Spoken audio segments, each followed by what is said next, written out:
Medellín, 1976. Esa noche, Pablo Escobar tenía 27 años y acababa de escuchar algo que destrozó todo en lo que creía. No gritó, no rompió nada, simplemente se sentó en la oscuridad de su habitación y lloró en silencio. Nadie lo vio, nadie lo supo, pero cuando el sol salió a la mañana siguiente, Pablo Escobar ya no era el mismo hombre. Lo que su madre le reveló esa noche plantó la semilla de lo que el mundo conocería como el Cartel de Medellín. 15 de marzo de 1976, miércoles por la noche, Pablo Escobar regresó a la pequeña casa que compartía con su madre Hermilda y su hermano Roberto en las afueras de Medellín. Estaba cansado. Había pasado 3 días en la carretera, vendiendo cigarrillos contrabandeados de Envigado, haciendo pequeños tratos, cobrando deudas. En esos días, Pablo todavía no era un emperador, era solo un pequeño contrabandista. Cigarrillos, aparatos electrónicos, a veces documentos falsificados. Bajo riesgo, ganancia media. Ganaba suficiente, dinero. Podía mantener su casa. Para Pablo, esta pequeña casa que compartía con Hermilda y Roberto era suficiente. Cuando llegó a casa esa noche, Hermilda estaba en la cocina, silenciosa como siempre, pero este era un silencio diferente. Pablo lo notó de inmediato. Conocía a su madre, conocía cada matiz de su comportamiento, y esto no era normal. «Mamá, ¿estás bien?». Hermilda se dio la vuelta lentamente. Había algo en sus ojos que Pablo nunca había visto antes. ¿Miedo? ¿Vergüenza? ¿Culpa? Pablo no podía estar seguro. «Pablo, necesito hablar contigo». La voz de Hermilda temblaba ligeramente. Se limpió las manos en el delantal, se sentó en la silla junto a la mesa de madera gastada. Pablo se sentó frente a ella. Podía sentir que algo importante estaba por venir, algo que cambiaría las cosas. ¿Qué pasó? Hermilda respiró profundamente. Sus manos temblaban. Las juntó sobre la mesa para controlar el temblor. Luego comenzó a hablar. «Pablo, necesito decirte algo sobre tu padre. Lo he guardado durante mucho tiempo. Tal vez nunca debí decírtelo, pero ahora eres un hombre. Tienes derecho a saberlo». Pablo se inclinó hacia adelante. Su mente empezó a correr. ¿Qué podría decir sobre su padre Abel de Jesús Escobar? Abel era un campesino, un hombre ordinario, un hombre de pocas palabras pero de manos trabajadoras, un buen padre, un buen esposo. Cuando murió en 1972, Pablo tenía 23 años. Había llorado en su funeral, había llevado su ataúd, amaba a su padre. ¿Qué pasa con mi padre? Hermilda apartó la mirada. No podía enfrentar los ojos de su hijo mientras decía lo que tenía que decir. Tu padre, Abel, no era de tu misma sangre. Silencio. Un silencio tan profundo que Pablo podía escuchar su propio corazón latiendo. Se quedó helado, tratando de procesar las palabras, tratando de encontrarle sentido. ¿Qué quieres decir? Su voz salió más áspera de lo que pretendía. Abel no era tu padre biológico, Pablo. Tu verdadero padre era otra persona. La mente de Pablo se detuvo, luego se aceleró. Pensamientos, recuerdos, preguntas, todo chocando al mismo tiempo. Su corazón latía más rápido, su respiración se volvió superficial, su voz endureció. ¿Quién? Una pregunta simple, directa, pero cargada de todo el peso del mundo. Hermilda todavía no podía mirar a Pablo a los ojos. Miraba sus propias manos como si fueran lo único seguro en la habitación. No puedo decírtelo, nunca podré decírtelo, pero necesitas saber que el hombre que criaste llamando padre, el hombre cuyo apellido llevas, no era tu padre de sangre. Él lo sabía desde el principio, y aún así te amó, te crió, te dio su nombre. Pablo sintió que algo se rompía dentro de él. No era dolor físico, era algo más profundo, algo primordial, algo que tocaba la esencia misma de quién era. ¿Por qué? Su voz era apenas un susurro ahora, frágil, quebrada. ¿Por qué me lo dices ahora? ¿Por qué después de todos estos años? Hermilda finalmente levantó la mirada. Había lágrimas en sus ojos, lágrimas que amenazaban con desbordarse, pero que ella mantenía contenidas con puro esfuerzo de voluntad. Porque alguien más lo sabe, Pablo. Alguien en el pueblo, alguien que podría usar esto contra ti. En este negocio en el que estás entrando, en este mundo de contrabando y tratos sucios, los secretos son armas. Los hombres como tú, hombres que están comenzando a ser conocidos, hombres que están comenzando a ganar dinero y poder, son objetivos. Y yo no quiero que alguien use esto como arma contra mi hijo. Prefiero que lo sepas de mí, ahora, cuando todavía puedes procesarlo, que enterarte por boca de algún enemigo que quiera destruirte con ello. Pablo se levantó. La silla raspó contra el suelo de madera con un sonido áspero que rompió el silencio. Caminó hacia la ventana. Afuera, Medellín dormía bajo una luna creciente. Las luces de la ciudad parpadeaban en la distancia, estrellas caídas. Las montañas se alzaban oscuras contra el cielo nocturno. Todo se veía igual que siempre, pero para Pablo todo había cambiado. Hermilda se quedó sentada, esperando que Pablo gritara, que rompiera algo, que la culpara, que la odiara. Pero Pablo no hizo nada de eso. Solo se quedó allí, mirando por la ventana, con los hombros tensos y los puños cerrados a los costados, en silencio absoluto. Después de lo que parecieron horas, pero fueron solo minutos, Pablo habló sin voltear. ¿Abel lo sabía? Sí. ¿Desde cuándo? Desde antes de que nacieras. Le dije la verdad antes de casarnos. ¿Y aún así me crió como su hijo? Sí. Sí, te amaba como si fuera suyo, tal vez más, porque eligió amarte. No fue la sangre la que lo hizo tu padre, Pablo, fue la elección. Todos los días, durante 23 años, eligió ser tu padre. Pablo asintió lentamente, una vez, 2 veces, como si estuviera procesando información en una computadora. Luego, sin decir una palabra más, sin mirar a su madre, salió de la cocina. Sus pasos sonaron en las escaleras de madera mientras subía. Hermilda escuchó cómo se abría la puerta de su habitación, cómo se cerraba, y luego nada, silencio. Arriba, en su habitación, Pablo cerró la puerta detrás de él. No encendió la luz. La oscuridad era bienvenida, la oscuridad era apropiada. Se sentó en el borde de su cama, en la misma cama donde había dormido desde que era niño, y miró la pared en blanco frente a él. Y por primera vez desde que era un niño pequeño, desde que tenía quizás 5 o 6 años, Pablo Escobar lloró. No sollozó, no hizo ruido, no gimió ni gritó, solo lágrimas silenciosas que caían por sus mejillas mientras permanecía inmóvil en la oscuridad. Lágrimas que nadie vio, lágrimas que nadie conoció, lágrimas que Pablo nunca admitiría, ni siquiera a sí mismo años más tarde. Lloró por el padre que no era su padre, pero que había sido más padre que muchos hombres, de sangre. Lloró por Abel, que había elegido amarlo, incluso sabiendo la verdad.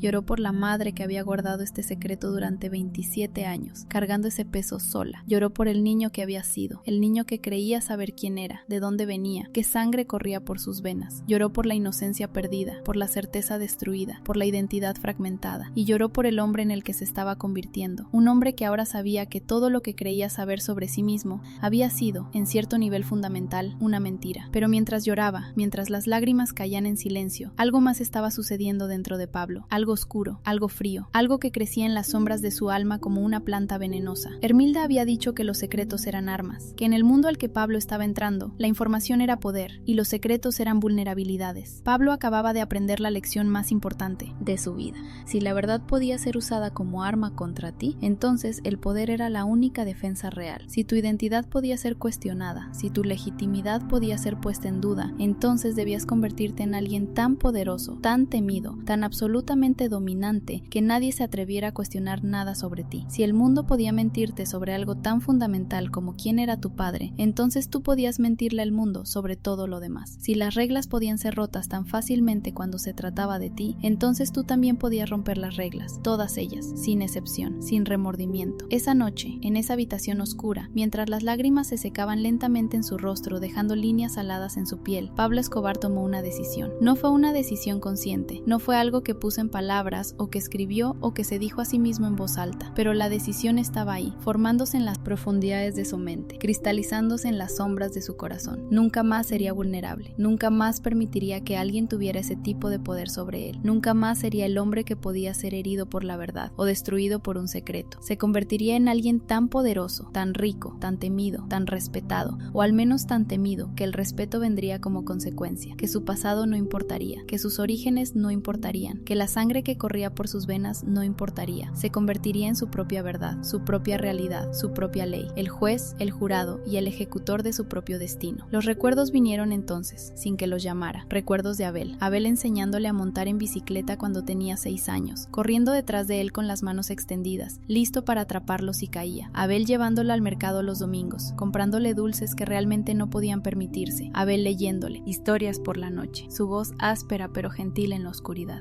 Abel defendiéndolo cuando otros niños se burlaban de él por ser pequeño. Abel enseñándole que un hombre protege a su familia por encima de todo. Y ahora Pablo sabía. Abel había hecho todo eso sabiendo que Pablo no era su hijo biológico. Había hecho todo eso por elección, no por obligación de sangre, sino por amor puro. ¿Eso hacía a Abel más grande o hacía a Pablo menos legítimo? Pablo no sabía la respuesta, y en ese momento, en esa oscuridad, decidió que no importaba. Lo que importaba era el poder para definir tu propia verdad, el poder para hacer que tu versión de la realidad sea la única que cuenta, el poder para silenciar las preguntas antes de que se hagan. Cuando el sol comenzó a asomarse por el horizonte, pintando el cielo de Medellín con tonos de rosa y naranja, Pablo finalmente se movió, se levantó de la cama, se lavó la cara en el pequeño lavabo de su habitación, miró su reflejo en el espejo agrietado, el mismo rostro, los mismos ojos oscuros, la misma mandíbula fuerte, pero el hombre detrás de esos ojos había cambiado, se había endurecido, se había enfriado, se había vuelto peligroso. Bajó las escaleras. Hermilda estaba en la cocina, como siempre, preparando café. No había dormido. Pablo podía verlo en las ojeras bajo sus ojos, en la tensión de sus hombros. Ella lo miró cuando entró, con ojos nerviosos, temerosos, esperando enojo, rechazo, dolor, acusación, pero lo que vio en el rostro de Pablo la asustó más que cualquiera de esas cosas. Vio calma, fría, calculada, absoluta calma, una calma que no era natural, una calma que era más aterradora que cualquier explosión de ira. Buenos días, mamá. La voz de Pablo era plana, sin emoción, como si estuviera comentando sobre el clima. Se sirvió una taza de café. El líquido oscuro humeaba en la taza de cerámica. Se sentó a la mesa, en el mismo lugar donde había estado sentado la noche anterior. Nunca más hablaremos de esto. Lo que me dijiste anoche se queda en anoche. ¿Entendido? Hermilda asintió rápidamente. Sí, Pablo. Lo entiendo. ¿Estás bien, hijo? Pablo tomó un sorbo de café. El líquido amargo le quemó la lengua, pero no reaccionó. Estoy perfecto, mejor que nunca. Y en cierto sentido retorcido, era verdad. Porque el Pablo que había entrado a esa casa la noche anterior, el Pablo que todavía tenía dudas, que todavía tenía debilidades, que todavía se preocupaba por cosas como identidad y legitimidad y verdad, ese Pablo había muerto en esa habitación oscura. El Pablo que salió esa mañana era diferente, más duro, más enfocado, más peligroso, más dispuesto a hacer absolutamente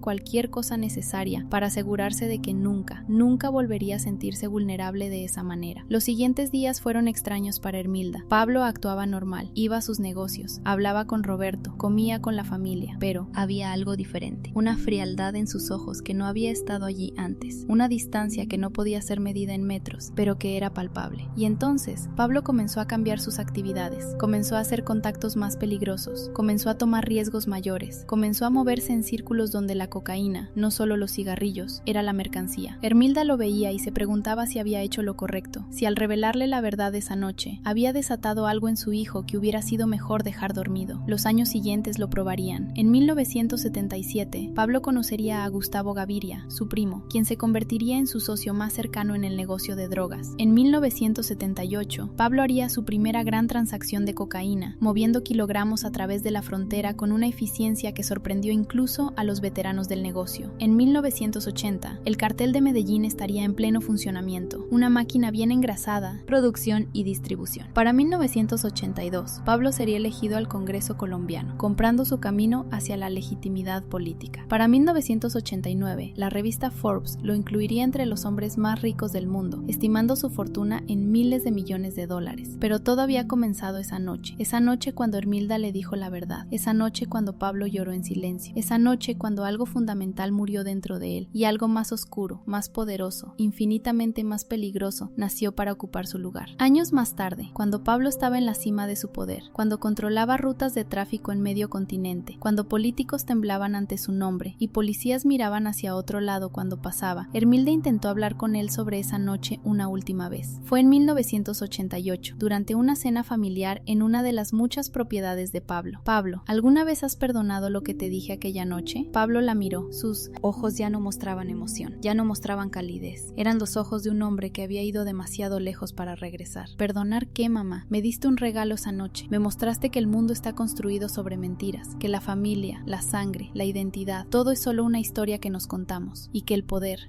real y absoluto, es la única verdad que importa. Así que gracias, me liberaste esa noche. Hermilda nunca volvió a mencionar el tema, pero a veces, cuando miraba a su hijo, cuando lo veía rodeado de guardaespaldas y armas y dinero sucio, veía al niño que había sido, al niño que creía en la verdad, al niño que confiaba, al niño que amaba simplemente, y se preguntaba, en el silencio de sus propios pensamientos, si había hecho lo correcto. La respuesta, por supuesto, era compleja, porque esa noche había sido tanto revelación como destrucción, había sido tanto verdad como veneno, y la transformación de Pablo Escobar, de un pequeño contrabandista a uno de los criminales más poderosos y temidos del mundo, había comenzado en una habitación oscura en 1976, con lágrimas silenciosas que nadie vio, con una herida que nunca sanaría, y con una decisión que cambiaría el destino de Colombia y de miles de vidas para siempre.